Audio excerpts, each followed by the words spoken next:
Wisp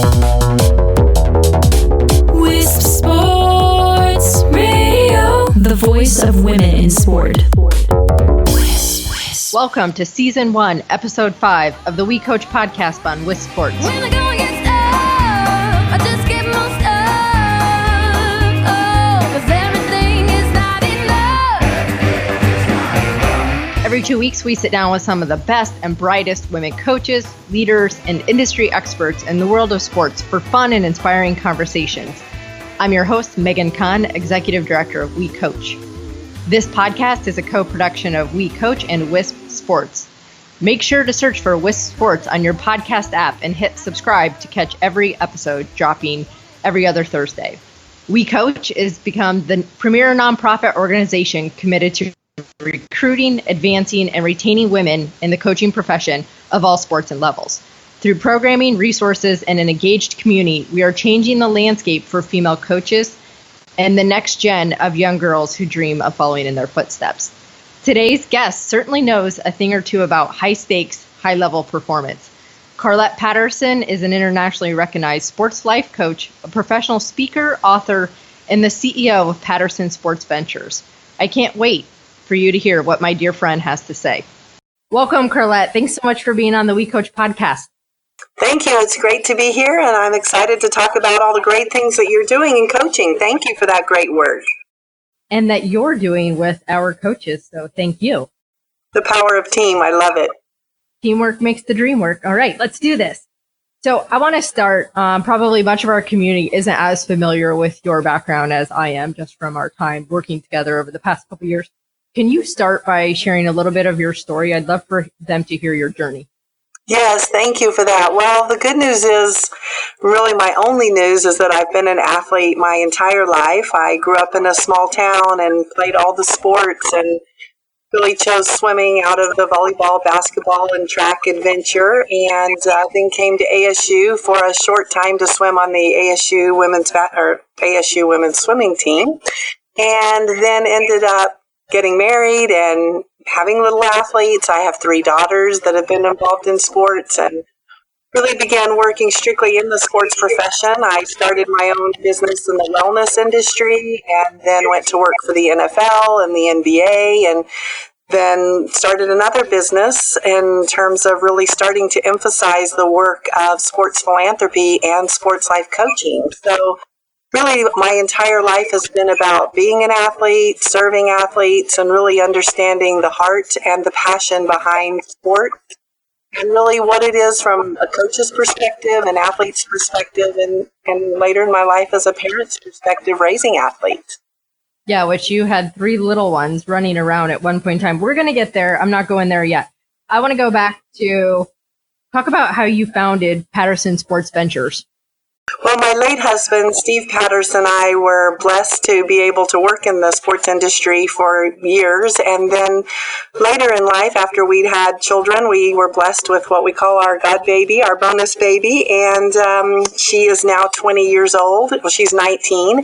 And so Patterson Sports Ventures is 20 years old. So that gives you a little bit of background from that perspective. And we started that business because we were blessed to have another baby later in life and decided that we really wanted to focus on our passions, both raising our family and giving back to a profession that had blessed us. And so we started Patterson Sports Ventures with the desired outcome of serving the heart and soul of athletes and connecting professional athletes through sports life coaching with a social cause to help really become agents of change and connect using their platform to make a difference in the world.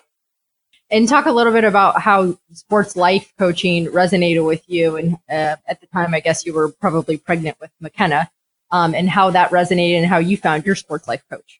Yes, well, it was such a gift, and that's really what got me into sports life coaching is that, sometimes when life gives us a few surprises, I wasn't quite sure, exactly how to be the best mom and to manage both the profession that we had. Our big girls were in college, in high school, and so we really had kind of a certain life plan that we thought was going to happen, and being an athlete and a coach, the first thing I thought of was, wow, I need a coach for my life. And this was, again, 20 years ago, and that was something that wasn't out there. And lo and behold, Oprah had a life coach, and her name was Martha Beck, and I read about her in Oprah's magazine, and that my mother-in-law had so graciously brought to me, and I said, hey, that's what I need. And so I called Martha, and there was a 2-year waiting list, and said, that's not going to work. So the great part about being an athlete is we're very persistent and committed to making whatever we want happen, and so I had those great skills in me and just started to pursue how I could get her to take me on as a client. And I said, hey, I'll do anything you've got, any appointment you've got. And I got in Chicago. Martha lived in Phoenix at the time, and I live in Phoenix. We actually lived a couple of miles from each other, and I had to go to Chicago in the winter to work with her, which was quite the adventure, just the beginning of that whole adventure. And I did, and she changed my life. And I said, this is what I want to do with the rest of my life. And I asked her to train me, and she agreed to train me. Again, this was 20 years ago, and none of that was happening. And after she trained me, she said, now you have to give this to what you're passionate about. And I wanted to give it back to sports, and that's where the idea and concept of sports life coaching came to me. So we either owe it all to Oprah or to your mother-in-law. Started this. Or to McKenna, or to, again, the power of team, right? That's right. I love that story. Every time I hear it, I never get sick of it. When you talk about sports life coaching, you alluded to it there in your work with Martha. How do you work with these coaches, or how do you work with these corporations? What is it that you're coaching them on? Well, so when I really started to think about it again, totally focusing on sports, because that's really all I know, I thought, okay, we play sports, like for instance with basketball, it's the same game. So you can have a little peewee guy playing Nerf basketball, and he's got the same, he's learning the same rules as our pros. And so you actually, sports, as far as I know, is the only profession that you could actually start at a very young age and literally have practice time on the same profession all the way up. So, we actually get to master our sport or our life skill very early. So I thought, well, why aren't we doing life the same way? We kind of play life our whole time, our whole, game of life. And so that's where I started with just what are the fundamentals? What are the rules? I started from a game of basketball and just thought about, you can play basketball on a sport court. You can play basketball inside of the YMCA, just as it was started. You can play it as a pickup game, and yet we still know how to do it in every country, in every language. There's just this fundamental of how to play sport. So I really wanted to do the same thing with life, and so I thought, okay, what are the fundamentals, and how can I create a playbook and a rule book and kind of follow that to create this game that we can start playing as 12 and unders and continue to play all the way through legacy. And is that, when you talk about the fundamentals of life, is that how you incorporate then living a life in 3D? Yeah, so I thought about, well, what are the 3 dimensions of our life that we're really going to work from kind of, birth to legacy on? And so what I knew from my experience that I really wanted to focus on was our personal life, professional life, and a philanthropic life. And the way I defined that was personal is really for significance, what matters to me, what's really important to me. Professionally, I wanted to be for success, however anyone defined that. And philanthropically, I wanted to be for service. Again, making sure that every person gets to define how they want to live a life personally, professionally, and philanthropically. But at least they could be anchored in the fundamentals of time, energy, and emotional management in those 3 dimensions. Absolutely. And so you're coaching them on how to be champions in life. Exactly. And using all the language of sport, the fundamentals of sport. Authentically, I come from a sports background. So I really just took everything that I'm about and thought, okay, how do I pour this into the beautiful, craft that Martha Beck gave me, understanding the power of life coaching. And I thought it was quite ironic coming from, Martha is not into sports. She's certainly an academic and known as the #1 life coach in America. And she really gave me this kind of pure vessel to pour something into that was very different. And I thought, wow, why not take what I know and be able to pour what she gave me through that and just have it come out something very different that I can give back to the profession and really the world that I live in. And so I just invented kind of, from a language of sport. For instance, when you meet with our team, it's called a workout. We do team workouts, individual workouts. We practice. We do things in seasons. We have scoreboards for life. So everything is done just using the language of sport so that we're connecting to that muscle memory very quickly. And, it's ironic that from a sports perspective, we will train in the X's and O's hours and hours and hours. And, we'll watch film and we'll pay attention to every detail. We'll monitor our sleep, our energy, our nutrition, our, how every part of our body's feeling. And then we come to basically our life and we don't have a coach. We don't really think of it in the same level. And the new thinking for me was, what would we be able to do with our sport if we actually were as intentional training for our life as we are for our sport?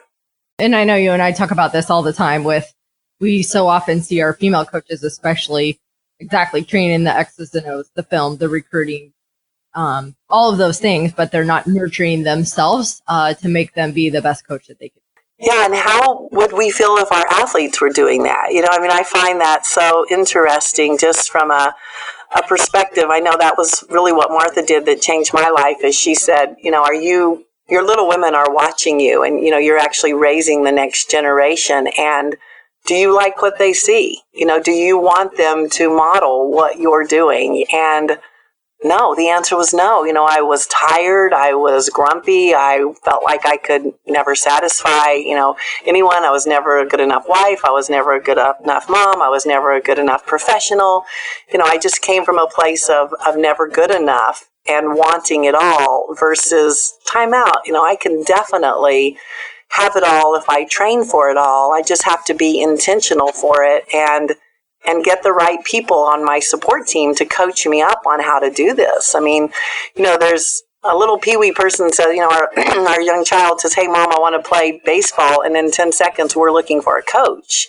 And, we come in and we say we want to be champions in life. And we start figuring out how we're going to do it ourselves. And what about, looking for a coach for that? And not only are you training somebody, but in coaches or corporations or teams, you're also an accountability partner. Yeah, I'm for them, right? Think about if you told an athlete, "Hey, we're going to meet you at the Final Four. Here's your playbook. Go out on your own. I want you to figure out your own workouts, find your own trainer, do your own thing. I'm not going to talk to you. I'm just going to see you at the championship, and I expect you to be in great shape, and I expect you to know the playbook." Goodness, the whole thing about sports is just that juice that comes from showing up every day with your teammates and getting the connectivity energy that comes from somebody cheering for you and lifting you up when you fall down. And, what if we did the same thing in life that we're doing in sport? What if every morning when I got up, I had someone who was for me and said, "Hey, Carlette, great job. What are your desired outcomes this morning? What would you like to achieve today? And let's do this together." And, at the end of the day, we got to check in and say, "What about you? How was your day? What were the good things? What do we want to do differently tomorrow?" Again, just really taking what we know as women in sports and saying, why aren't we doing the same thing in our life? Why aren't we as connected and for other women in sport as much as we're wanting, from a team culture perspective, our athletes to be for each other, to check in on each other, to just serve and support. Which it seems, when we're talking about it, like the simplest concept, but the fact that when you go in and you present this to our coaches, how many aha moments and recognition that happens within just a room of 50 coaches. Well, and, it took me reading an Oprah magazine. And, so again, I do find it ironic that we live in this world of coaching people up. Yet when we think of ourselves and I don't know where that comes from. I just know from my own film that I hunkered in and just kept trying to figure it out myself. And the more I tried to figure it out myself, the more frustrated I got, and the less I was able to be the person I wanted to be for everybody that I loved and wanted to serve and support, because I was actually not my best self because I didn't have any support. And yet all I do is support people. And I think as women coaches, that's all we do is support others. But who's supporting us? Who's on our support team? Well, you're on my support team. Every time I hang up the phone from you, I always leave smiling. Thank you. Yes, you are on my support team too. I love just the passion of being able to connect and say, how can we serve these coaches better? How can we as women actually lift each other up and go to the level that we talk about and aspire about? And what I love about just that opportunity to talk about it and think about it is, we're brilliant as women. We figure out all kinds of things. And yet we've never really directed that towards us and towards the things that we're passionate about. And I just think when we ignite that power of team, that as women, you're never going to stop us. And especially as women, we're constantly giving to everybody else and not turning enough attention on ourselves. So this is one way that we can create resources, initiatives, and support mechanisms for our women to better support themselves in life outside of their sport. And it's a new muscle, right? I mean, we're pretty much rookies at this. We have not been doing many reps on taking care of ourselves. In fact, usually self is at the very end of the night. And, as you're supposed to be resting and recovering, you've probably got the phone on one hand and, watching some film on the other, and maybe juggling a baby or a partner or, something while you're trying to be present. And, I can just tell you from my film that that's not a great winning strategy, that it definitely, can do, it can, we can survive that way, but life is so much better than surviving. And again, just thinking about what would we want for our children or for our athletes, and how can we begin to model that in a way that they have new hope to say, wow, I can do this. I can stay in the profession. I can be a coach. I can be a champion in life. And I can have all the things that are really important to me on 3 dimensions, personally, professionally, and philanthropically. In that little brief recap right there, you used so much of your language that I was tuning into. I want to go back to one of your winning strategies. You talk about 10 moments and living a life in 10 moments. Can you share that little nugget with our audience? Yeah, so one of my fundamentals that I'm just passionate about is really a tool that we anchor in stats. And that, again, from sports, stats is totally factual. It's just telling me exactly what happened in the game. I don't have any film of it. I can just look at the stat sheet and it says, here's exactly what happened. So I thought, what kind of tool could we have for life that really measured exactly what happened? And so, again, the thinking is on a scale of 1 to 10, and that's not original from that perspective. But what we do with that is we really anchor in an emotional moment from that. And so 1 would be low and 10 would be fabulous. And so you think of a moment in time when you've had a 10 moment, and a 10 moment is just something that really matters to you. And so thinking about a 10 moment can be a life 10 moment, meeting your partner or having children or getting a dog, or, there's so many amazing things that happen. And then you can look at it from a life perspective, and you can look at it from a day perspective. Inside my day, what are the 10s that are happening? And the way we train for a 10 life is that every time you invest your time, your energy, or your emotions to really be present and intentional and stat it up on a scale of 1 to 10, how do you feel about this commitment? And if it's in the 8, 9, or 10 zone to you, go for it. Fantastic. Go say yes and go and show up and be a 10. If it's a 7 or below, we're going to challenge you to figure out what you want to do so that you have the power to really live this 10 life, and think about what you need to bring that 7 up to the 8, 9, or 10 zone. And if you can't figure it out, you got to figure out how to say no, which is a whole new muscle for women as well. Or you've got to be able to accept it, and we call that the cardio. And so just like in sport, we have cardio, and in life we have cardio as well. And cardio is something that's a low stat, but yet it gets you to a 10. So, for instance, for me, cooking would be a low stat, but eating would be a 10, which is fabulous. So when I'm doing my cooking, instead of using all of my energy to be like, oh my gosh, I hate this, I can't believe I got to do it 3 or 4 times a day, this is ridiculous, using all of my energy towards the cardio, I redirect all of my energy towards the 10. I feel great when I'm eating well. I love feeding my little women, and again, now all of my energy and my emotions are anchored in the things that are an 8, 9, or 10 to me. So just like in a sport game, if you look back on your stats, you don't get to delete the first half or, some errors that you made. They actually stay on your stat sheet. So the same is happening in our life, is that every day is a stat day. It's a game. Every day is game day. And we're able to look at our stats, the way we've invested our time, and say, you know what, gosh, when I look at my stats, my day has been really, a 6, a 7, an 8, 9, 10. And that's how I'm going to feel at the end of the day. And I never get that day back.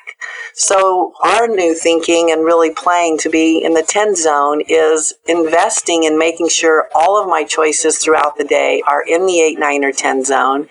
And I've got some cardio mixed in there. And so if that's how I'm training every day, my days will be an 8, 9, or 10, and then therefore my life will be an 8, 9, or 10. So that's just a simple tool that we can hand a coach to say, here you go, make sure that when you invest your time, your energy, and your emotions, that it's in the 8, 9, or 10 zone. Yeah, so simple. I was not going to bring up the cooking. I know that's low on your scale, but I'm glad you did for us. So all of that to say, I want to catch one more piece of language here, because you talk about this a lot when you present, is the call your life play. So I want to finish up that conversation with the quick stat of call your life play and how that can be a quick check-in at the end of the day. Yeah, so again, we start our workouts and we end our workouts by checking in. So how important is it that we acknowledge who we are and in the moment, because I'm coming into a workout. So that's on the scale of 1 to 5. I actually came up with it from a point guard perspective. A point guard dribbles down and she's going to call her play to her team so that everybody around her can know what play she's going to do. So, using your fingers on a 1 to 5, we say call your life play. Everybody can hold up their fingers and say, I'm a 1, I'm a 2, I'm a 3, I'm a 4, I'm a 5. And as a team, we can look around and be connected and be like, wow, I can see some of my team's a 4 today, some of my team's a 1. And that way, whoever's a 1, we don't have to talk about it. We just acknowledge it and we know we've got them. Today may be a day they need a little extra something. And so again, the power of team, the power of connectivity, the power of serving and supporting each other. And so we start by calling our life play, so we know how you are when we start. At the end of a workout, we end by calling our life play, just so we know that we've got you when we walk away. All sports, one voice, we coach. Tune in to the voice of women coaches on the WeCOACH Podcast. This is WISP Sports. I think that's so cool. And I love knowing that your 3 little ones grew up knowing and understanding this language. And this is how your family. Yeah, as McKenna would say, she came out of the womb being coached, which is very true. Which probably makes her coach now very happy. So for our listeners, McKenna's just finishing her sophomore season at Texas A&M on the volleyball team. Yeah, so she definitely, this is part of her life, and it's fun to actually have a generation to see what it's like when they're as intentional with their life as we are their sport. I've had the blessing of serving Charlie Turner Thorne's team at ASU for the women's basketball team for 14 years. So she's been anchoring this in her game of sport and life for 14 years. And again, that just is such just the new thinking for a woman to be able to say, she came to me and said, hey, I know you do this in the pros. Why not for our college girls? And there's a woman that is such a pioneer that says, I want the best for our girls, and tell me, I don't know what it is. I don't know what you do. And she's trusted me completely with this. It was very new when we started 14 years ago. And, just through trusting in me as a woman and also challenging me to come into her team and help her team be the very best they could be on and off the court. So just love all of us as women really challenging each other to figure out a way to serve and support at a higher level. Yeah, and kudos to Charlie because she's certainly using countable hours. As we know, countable hours in NCAA Division I is a very big deal. So kudos to her for taking time to recognize the importance of this and letting you use that time with her students.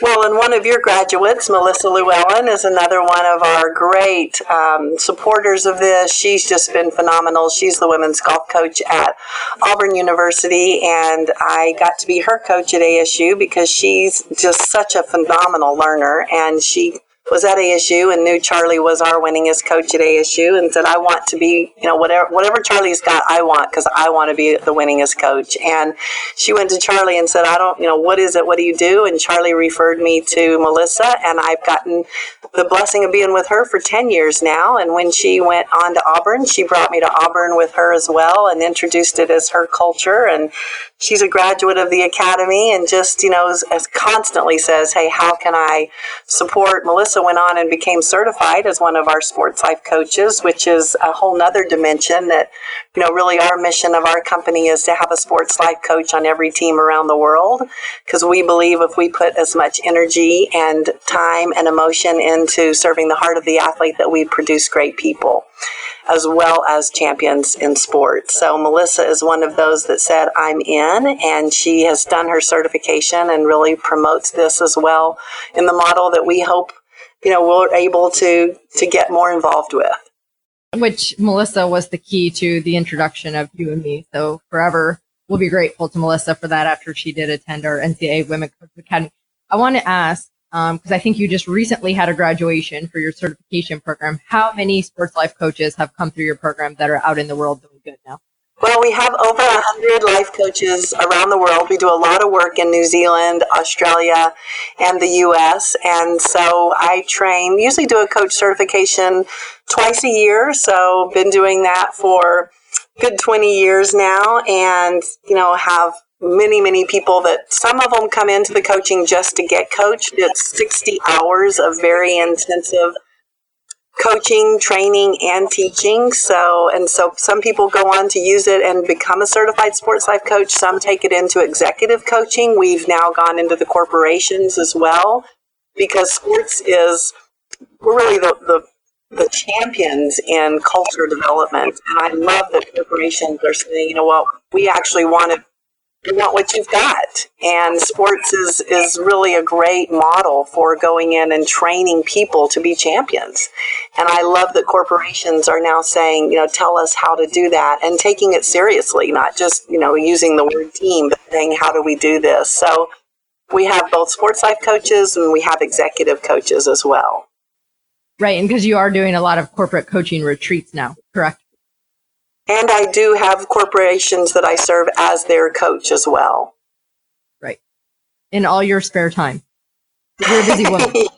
And I'm all three of my dimensions, but, I'm happy to say I'm living a 10 life. And, one of our sayings that very much what Martha taught us is you got to live it to give it. So it's very much a matter of, I am living the life that I coach people in every day. And every tool that is in our playbook is a tool that I use daily, and am very anchored in, our language and training, and every day's training and every day's a game day. And that's what makes it interesting and fun and also competitive. Another one of our fundamentals, Steve played for Coach Wooden at UCLA, and Coach, to me, is the first life coach, sports life coach there ever was. And he really took that orange ball and said, I'm going to use this orange ball to make great men. And everything that we do is anchored in achieving competitive greatness. And Coach's definition of that was being your best when your best is needed.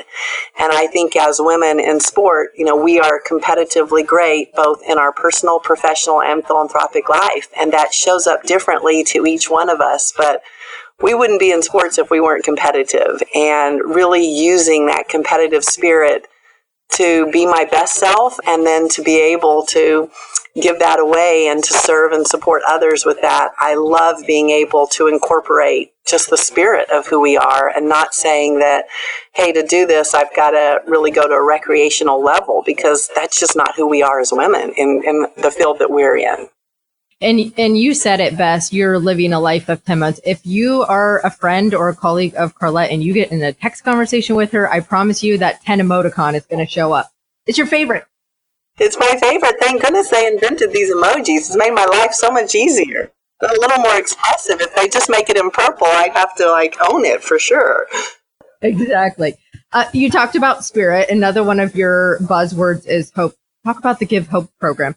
Well, when I first started trying to introduce sports philanthropy to the college market, I thought, well, how do we do this? What's the new thinking? And it's not based on money. And certainly I wanted to introduce it in our 3 dimensions. And so, I'm training in 3 dimensions for our little, our 12 and unders as well as our legacy coaches. And so I thought, how could I introduce philanthropy in a very different way? So to me, philanthropy means to give. And what is something that we can all give? And I thought that would be hope. And so I really introduce our sports philanthropy as giving hope. And it can really be in any way. So we train everyone that we're involved with to think about that 3rd dimension as, how can I give hope today?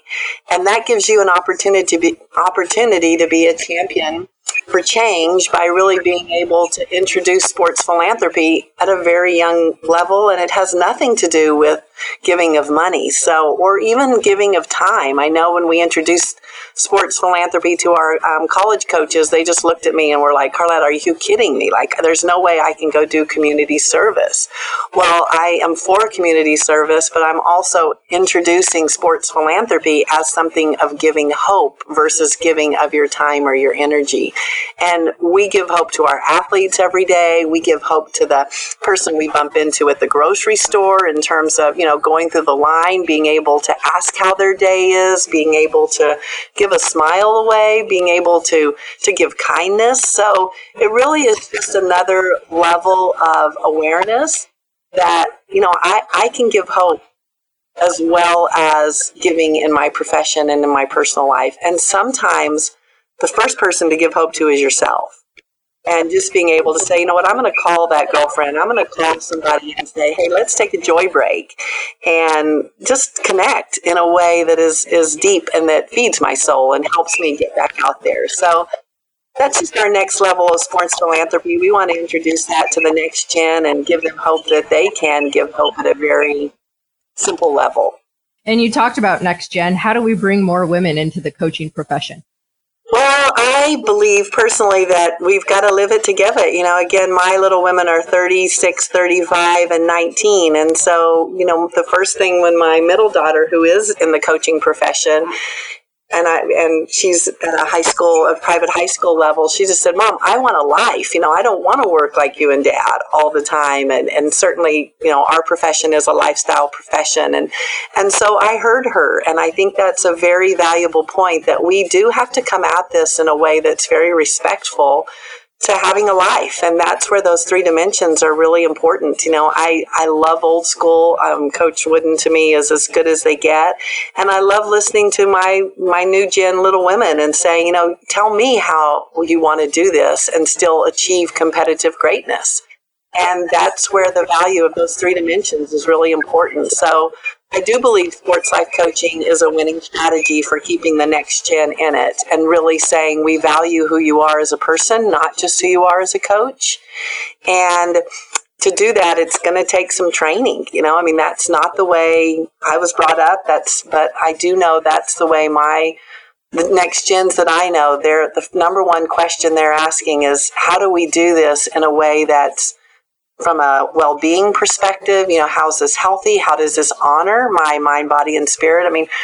I love that they're asking those questions. I wish we would have asked those questions earlier, and we didn't. And so the people that have trained us and come before us, they didn't have to inquire about that and figure it out, or I know they would. But the good news is we've been given that challenge. And as great women, competitive, passionate, involved, and knowledgeable, I challenge us to figure out how to give this great profession to the next gen. And we've talked about it, and we know this is a it's unfortunately a lot of too often times 24/7 lifestyle profession. And with it comes failure and resiliency. How do you help coaches navigate the difficult times, the getting the fire, the challenges that they sometimes face on campus? How do you help coaches navigate through that? Well, I do think resilience is an anchor, a winning strategy, a muscle that unfortunately as coaches and as people, we get way more reps in it than I would really ever wish for anyone.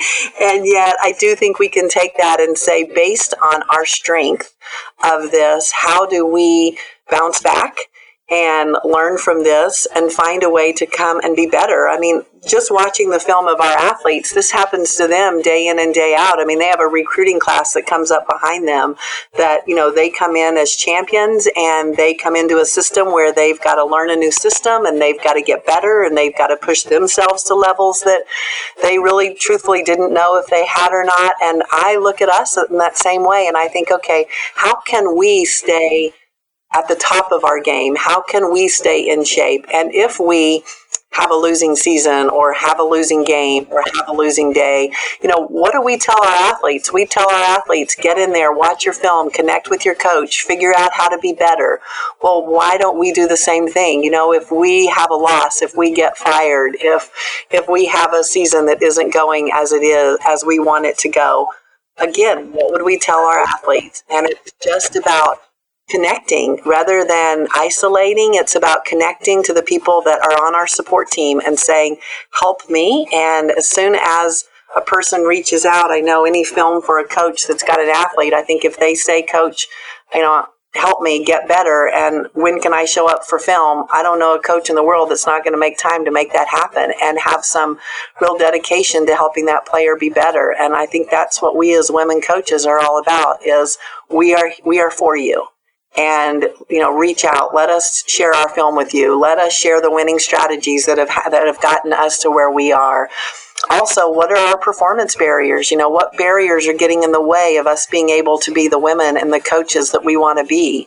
And collectively, what can we come up with as our actions to change that we're committed to connecting with each other, committed to each other, and helping each other to achieve those actions for change? Which I think all of this is what excites me so much when we talk about our work together, because these are all retention strategies, which for us, recruitment, advancement, and retention are 3 pillars of where all of our work lies. And I think what you're doing is certainly a retention strategy to try to help women achieve longevity in this profession, because we're seeing too many women leave the profession.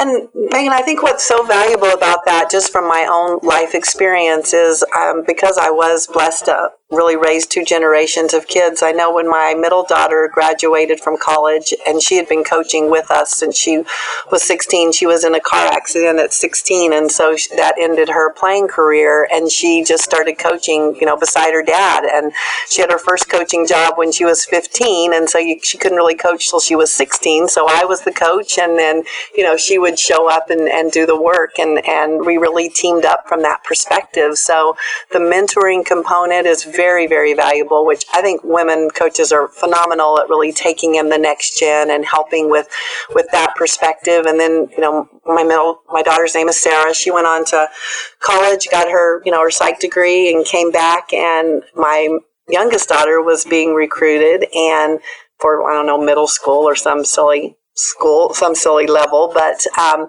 and I said, well, tell me about your sports program here. And they said, well, here's our AD and our coaches, and they were all men. And I said, I really want my daughter to be coached by women. And they said, well, we don't have any women coaches. And they said, do you want to coach? And I said, no, but my daughter, just graduated. And they interviewed Sarah, and she started, as their coach. And she coached McKenna all the way through. So I do think as women, we have to advocate for ourselves. We also have to advocate for ourselves in a way that we become the best. We ask for the jobs we want. We call the coaches that we love and admire and respect. And we say, can I come to camps? Can I come, can I work for you? Can I serve in sport? Can I volunteer? So that you get that experience.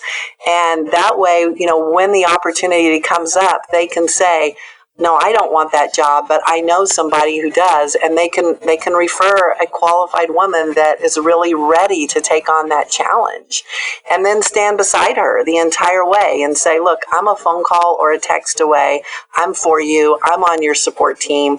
We just have to collectively keep building the confidence of women as well as training them, because as women, we are authentic, and we're not going to go for something unless we believe that we're qualified and that we can be great at it. And the only way that we can do that is to get the work in, and the Academy is incredible for that. And, really allowing women to understand and be coached and then step into those professions. And so I do believe in the power of team. I do believe in women, lifting women up, training women, being for us. And also I really encourage women to have the courage to go for what they want. I mean, I know, we challenge our athletes. I've challenged my little women. I challenge myself every day to go for things that are way out there for me and that really scare me, because that's what keeps me in the game. I mean, I've literally been doing sports life coaching for 20 years, and I know a lot of our legacy sport coaches have been in it forever, and people say, how do you do that? And I know I do it because I am passionate about this, and I am passionate about figuring out how to be better every day. And I love the curiosity. I love the challenge, and I get so really energized and encouraged by being around other great women and great people in the industry, and very grateful that WeCOACH has set up that platform and just really encourage us to think differently about how can we get great young next gen women in it, and how can we train them and keep them really believing that they are great at what they're doing. And we have great film. Think about our athletes. We bring them in the gym and we work and we practice, and it's time on task. And let's just do the same thing in our profession that we're doing with our athletes. Which I think all of our audience could certainly see why our organization thinks the world of you, and why we've now started to partner together to bring sports life coaching into the WeCOACH umbrella, and specifically with our pilot program right now operating under the NCAA Women Coach Academy with these coaches that graduated. It's very exciting. And again, thank you for the new thinking, right? Just really, again, just as Charlie did 14 years ago, just as Melissa has done. And there's lots of coaches out there that are trying this in really any different way that you can do it. And that's what I really appreciate about WeCOACH, is that, we don't know the answers. We just know that we would love to be able to give this to women coaches and say, how can we introduce you to being coached yourself? And we're here to learn from you. Tell us, we know our specialty in terms of sports life coaching. You know your life. You're the expert on your life. Let's team up in a way that we can collaborate for competitive greatness, personally, professionally, and philanthropically. And it really takes everybody having the courage and making a commitment that I matter, and my team matters, and my family matters, and I want to figure out how to do this. And I just can't think of a more powerful team of women to really take on the challenge of living in 3 dimensions, personal, professional, and philanthropic, giving hope to the next gen as well as ourselves, and making sure that when we live our lives, we're in the 10 zone. So I'm really excited to be able to capture this wisdom and the combination that WeCOACH has, from legacy coaches to rookie coaches, and say, it's time that we do something different so that we can really get a different result and have women in the field that are operating at a level we couldn't even imagine as coaches when we were in that sports field. And I was a sports coach, many, many moons ago. So I really, know from a muscle memory perspective, just what it's like to really, every fiber of your body, want your athletes to be amazing and your team to be amazing, and, eating, sleeping, drinking, thinking, how can I get that one athlete to just do a little better? And, let's just harness that energy for something so much bigger than what we are right now. The cool thing, I think, too, is we're going to be tracking in the future on if supporting these coaches in 3 dimensions helps them stay in the profession longer. And what great stats, right? To be able to have some coaches that say, you know what, I'm curious about the 3D. I really would love to see what my life would even look like. And we know from a change model perspective that change is really difficult. And especially for those of us that are anchored in some winning strategies, it's like, hey, this is how I've won. I'm not going to take my eye off the ball. This is the way it's going to be. And so it takes some, it's a risk to change up your game. And I know in sports, we are very superstitious, if we want to use that word. I would call it more based on rituals and routines. We are very set in our rituals and routines. And so this is change. What we are introducing is change. And that's where that new thinking of being champions for change, rather than being afraid of it.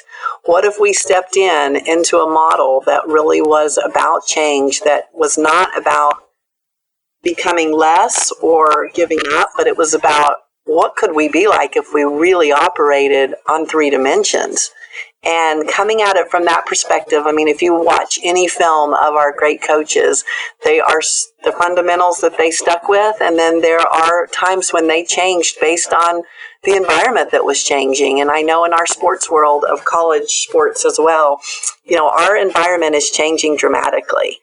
And that's something that I want to pay attention to, and I want to be an agent of change inside that model.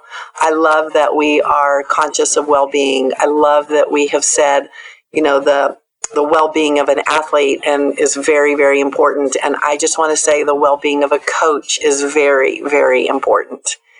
And how are we going to do that? We don't know. There isn't a playbook that we have been following for really honoring the well-being of a person. And yet that's a passion that I totally believe in and will do every aspect of my part. As Coach says, I want to play a small role in something so much bigger than myself. And Megan, you guys are doing a great job at really making sure that happens. And thank you. Thank the NCAA for just the support of this. And thank you. And most importantly, thank the coaches that are coming and taking time out of a very, very intentional, full schedule and saying, I matter and I want to come to the academy and I want to get a playbook on how to do this. And now we're saying at a new level, take the coaching back with you and take what you've learned and committed to in your playbook at the academy and say you're going to commit to practicing and implementing that with a coach. And so that's really the change that you and I are excited about exploring with our coaches. I know, we're thrilled. You're amazing at coaching other people up and lifting them up and helping them grow as leaders. How do you continue to grow? Well, thank goodness I have a big support team, and I'm living it to give it. So I've got a whole handful of coaches. So I love it. I'm a passionate learner. I'm a lifelong learner. So I am constantly, as my little women would say, like, Mom, oh my goodness, now who are you? Now who are we going to see? Now what's happening? So I am constantly learning from amazing people. I love reading and love attending workshops. And I really love learning from people. I'm a relationship person. And so I love the connectivity of experiential learning. And that's important to me. And then there's also that important part of coming home and really anchoring into my family and kind of snuggling up and resting and recovering. So those are my winning strategies. So we end every episode with rapid fire. I'm going to fire off some questions to you and you come back to me with what first comes to mind. Ready? Ready. You said you loved reading. What's your favorite book? Oh, well, the Bible is a big one for me. And also right now I just finished the Defining Decades. And I do love to read a book a week. So you're catching me on a weekly status from that perspective. So Defining Decades is a great one for next gen. You said you love rest and recovery, and so winning strategy for you. What's your favorite thing to do to recharge? Red wine with fabulous friends, looking at a great view with amazing food, amazing conversation, and a little fabulous chocolate to end. There's my home. Oh my God. You just stole my next question. I was literally going to put you on the spot. I was going to say hot chocolate or wine, but it sounds like both of them. No, I like both. Thank you. But I start in the morning with the hot chocolate and end my day with the red wine. So I'm going to figure out a way to have 10s all day long. No wonder you have a lot of 10 days. Favorite place favorite place you've traveled? Big Sur is one of my favorites. I love Carmel. I love Post Ranch Inn is my favorite location. Oh, it's beautiful there. You're making me jealous. I want to go back out there. No, talk about a 10. Oh my goodness. So yes, love. I can just say the words Post Ranch Inn and I'm happy. So if you could use one word to describe yourself, what would you say? Love. That is a perfect, and if it was only written in purple, it would just be the epitome of Carlette. Thank you so much. Yeah, thank you. This has been a 10. Thank you for just the opportunity to connect. And thank you for all your great work, my dear. Absolutely. Thank you. Before we drop off here, though, I want to make sure our audience knows how to find out more information about you and your great work. So our website is Patterson Sports Ventures or Carlette.com, which is easy. Carlette, CARLETTE.com. And my email is coach@carlette.com. Again, that's CARLETTE. Carlette, thanks so much for being here. Thanks for sharing so many nuggets of inspiration. I have no doubt everyone listening is leaving here smiling, inspired, especially because it's the holiday season, and who doesn't need more positivity and kindness in the world? And rest and recovery. So that's really important, team. So make sure that, as long as you're starting with a little hot chocolate and ending with some red wine and the whole day's filled with great relationships, how could it get any better than that? See, you're always coaching. Okay, that's it for me. Thank you. Thank you. Goodbye. Happy holidays from W.I.V.E.H.O.P.E Sports. Thanks for listening to today's show with Carlette Patterson. Every 2 weeks, we sit down with female coaches, experts, and industry leaders in the world of sports. Our podcast features dynamic conversations, explores coaching insights, and shares stories of courage and resilience. Empower you and your coaching journey.